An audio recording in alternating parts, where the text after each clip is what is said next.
Hey everyone, Jessica O'Garr, clinical psychologist for the Psychologist.com, and I'm doing another schema mode therapy video. This is the part 2 for the healthy adult mode. So check out the first video that I've done on healthy adult mode if you haven't already seen it, because this will tie into it. So in that video, I've already explained what a healthy adult is and how it comes to develop and the barriers and the awareness and all of that sort of stuff. For this video, what I wanted to give you is a bit of an example as to how the healthy adult mode kind of actually works in a given scenario. And I thought it might be easier to do it with the model up today. You can see we've upgraded from my kind of scratchy drawings on the whiteboard we did in 2019. So here's the pretty version now.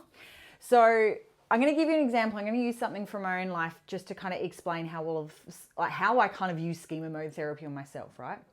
So when I was a kid, I was mostly living with mum as a single parent. And Mum was very, very invested in her work. She was workaholic. Work was extremely important for her kind of identity and for kind of our financial well-being, obviously, and all that sort of things. So if I ever got sick as a kid, it posed a bit of a threat to Mum, because she would have to take a day off work to look after me, and that was hard for her because she didn't like not showing up at work. So if I, as a small child, I'm talking kind of primary school age here, if I kind of woke up in the morning with Mum, I'm sick, the response that I would get from Mum is, oh, no, I don't have the time to deal with this sort of thing. So as a vulnerable child, I received the messages of being sick is not okay, being sick is a burden to other people, being sick is an inconvenience to other people.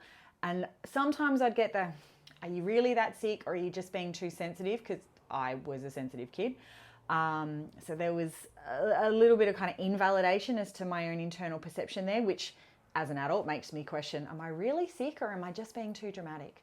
But the other thing that would happen is if I did have the day off sick, I would be left a list sitting on the breakfast bar with, here's all the chores that you need to complete because you were at home being sick, which also kind of reinforced this message of being sick requires punishment. Now, I don't think that's ever what Mum intended, but that is what came across.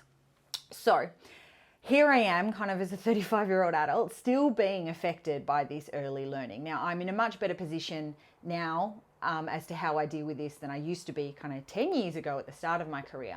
But let me give you an example of how it used to be and kind of where I'm at now, right? So many of my patients know this, and I think I've referenced it in videos previously. I have fibromyalgia, which is effectively chronic pain syndrome with chronic fatigue syndrome. So I get sick. I have days when my pain is really bad, and then I will also catch just kind of run-of-the-mill influenza. I had that a couple of weeks ago. I've had COVID and all of those sort of things. So as a normal human being with a slight vulnerability to getting more sick than others perhaps, I get sick. So if I wake up in the morning and my pain is really bad that day, or I'm starting to come down with a kind of a cold or something, my vulnerable child is the one that registers, I'm sick, right? I'm noticing my internal, and to be honest, it's probably more, I'm sick, because I have the capacity to turn into a 3-year-old when I'm sick. And what will usually happen is my demanding parent inside my head, which sounds like my mother, will go, no, you're not. You're not sick. You're not really that sick. If you just took a couple of Panadol, you could just suck it up and go to work and get your job done. You're a psychologist. You've got patients to look after. If you don't go to work, someone else is going to have to kind of wear the burden of you not being there. So they're going to have to run their groups for you, and patients aren't going to get helped. You really should just suck it up and go to work. So my perfectionistic overcompensator, as my kind of primary coping mode, will jump in going, okay, I'll go to work. This isn't really that big a deal. I can squash all of this kind of vulnerability that I'm feeling. I'm not really that sick. I'll take a couple of Panadol and I'll go to work. Now, this kind of COVID world, me going to work in a hospital with symptoms of influenza, for example, not a good idea for me to be taking those in, right? So in what used to happen kind of 10 years ago is my vulnerable child would be going, I'm sick. My demanding parent goes, you're not allowed to be sick. So my perfectionistic overcompensator would go, okay, then let's all just pretend that there's not a problem here and everything's fine and I can totally manage. Yeah, that's not sustainable. That's a recipe for burnout, and also a recipe for making the rest of my colleagues sick, which they don't particularly appreciate either. So here I am now in a position where I have a much stronger healthy adult mode and more of a capacity to kind of negotiate this. So this is kind of how it plays out in my head. And if you're having trouble with this, I want you to call to mind the Disney Pixar movie Inside Out. Now in that movie, it kind of shows like the control center inside Riley's brain, I think she's called, and they do it with 5 different characters as 5 different emotions. Now that's pretty basic and kind of relevant for a kid's movie. I want you to just kind of substitute those emotions with kind of the characters that you would see here in terms of the modes, because then I end up having like this 4-way conversation in my brain. I'm not actually hearing voices. I know they're all my voices, so I'm not totally crazy. I've tested myself, it's fine. But this is how all the voices go inside my head, right? So it starts off with the vulnerable child kind of going, I'm sick, I feel terrible, my body's really sore. And the primary, kind of the fastest response I'll usually get is these two jumping in going, well, you're not allowed to be sick, so let's fix this. And then it's like my healthy adult kind of walks in going, hang on a minute, we've done this for many, many years. This hasn't worked out for us. We're not doing this again. And it's like my healthy adult talks to my vulnerable child and goes, I can see that you're sick. You're not making this up. This is real. Your pain is real. Your symptoms are real. You deserve rest. If this was your daughter who was sick, you'd be keeping her in her jammies. You'd be putting her on the couch. She'd have a day of Disney movies. You'd be feeding her fluids and crackers and fruit and whatever else she felt that she could need. If that's good enough for your daughter, it's good enough for you. It's okay to take a day off. So there's validation immediately to the vulnerable child with a plan of being able to soothe it. But this one isn't happy about that. No, she's not that sick. She can actually go to school, go to work. She's just being too sensitive. So it's the healthy adult kind of talking to the moaning parent going, dude, back off. You're not actually helpful here. You having a go at this kind of poor little child and telling her that it's not okay for her to be sick or she's not allowed to feel this way, it's not helping. Shut up and go away. So it's the healthy adult going to this one like, nah, get out, go away, don't want to hear it.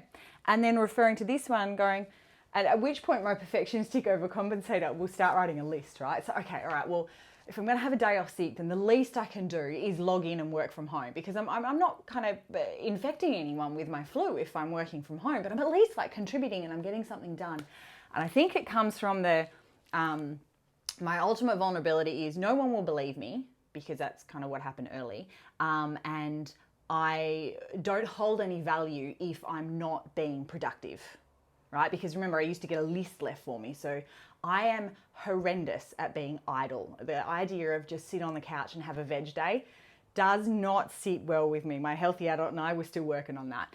So my perfectionistic overcompensator will jump in and kind of go, okay, well, if I'm going to stay home, I've at least got to get 3 loads of laundry done, and I should unpack the dishwasher, and I should make sure that I'm working from home or tapping away on Psych Collective handouts. Al will be so proud of me when I show him how much work I got done. Meanwhile, I get to work. I'm like, hey, look at what I did while I was off sick. And Al's just going, oh, for God's sakes, he was supposed to rest, right? So he's better at my good parent when I need the coaching on how to actually stay home and be sick and look after myself. So it becomes this 4-way conversation. So this one starts kind of writing lists, and the healthy adult's like, nah, not happening. We're not doing that entire list. Right, okay, look, I'll give you 2. You're not so kind of unwell that you can't unpack and repack the dishwasher. Fine. And we're negotiating here. You get that bit, but no more. And then you're going to sit on the couch and you're going to do your cross stitch and you're going to watch reruns of Harry Potter, and you're just going to keep your fluids up with a bucket load of tea usually, and let your body rest, and it's going to be okay. It's going to be okay for you to stop and rest and look after yourself. You're not being a burden. You're not going to be rejected. You're not going to get fired for having a day off sick. You still have something to contribute to the family just by being a person who has inherent worth. So it's really that kind of managing the fear of kind of rejection or abandonment down here, the belief that if I'm not performing, I'm not good enough, the kind of being told inside my head, no, you've got to be productive, you've got to get this done, it's really not that bad, that kind of self-gaslighting that I may have a tendency to do sometimes, but using this healthy adult to kind of manage effectively these two to look after that one. So that's kind of my explanation of how this kind of healthy adult mode works, of having those conversations in my head with the different parts. And it has kind of 3 different conversations with 3 different outcomes, 3 different kind of interventions or ways in which that it interacts with those modes. Okay. Now, if you found this helpful and want me to do a couple more scenarios, leave me some comments in here, because this is just kind of the one that I usually use when I'm teaching. But if you find it helpful when I actually explain the components, then I'm happy to do some more videos on this. Now, in terms of you putting this into practice, I want you to have a look at the Healthy Adult map that I've made.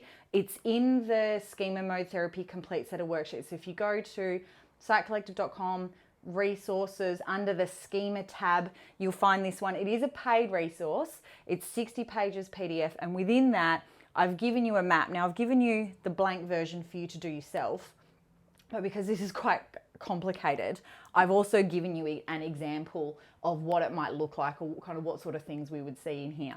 And this is going to give you a framework for, right, when my main fight maladaptive coping mode is kind of activated, what's my healthy adult response going to be?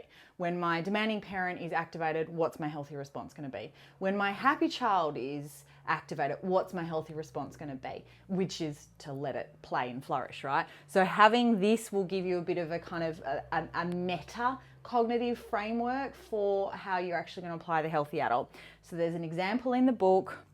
There's a blank one for you to do. Because you get this as PDF, you can kind of print this out multiple times if you want. You can have a go at this. For some people, it might be a work in progress. You might just get a few things down now, and the more work you do to kind of work on this, the more detailed it'll get. It's in this book here, so download that one.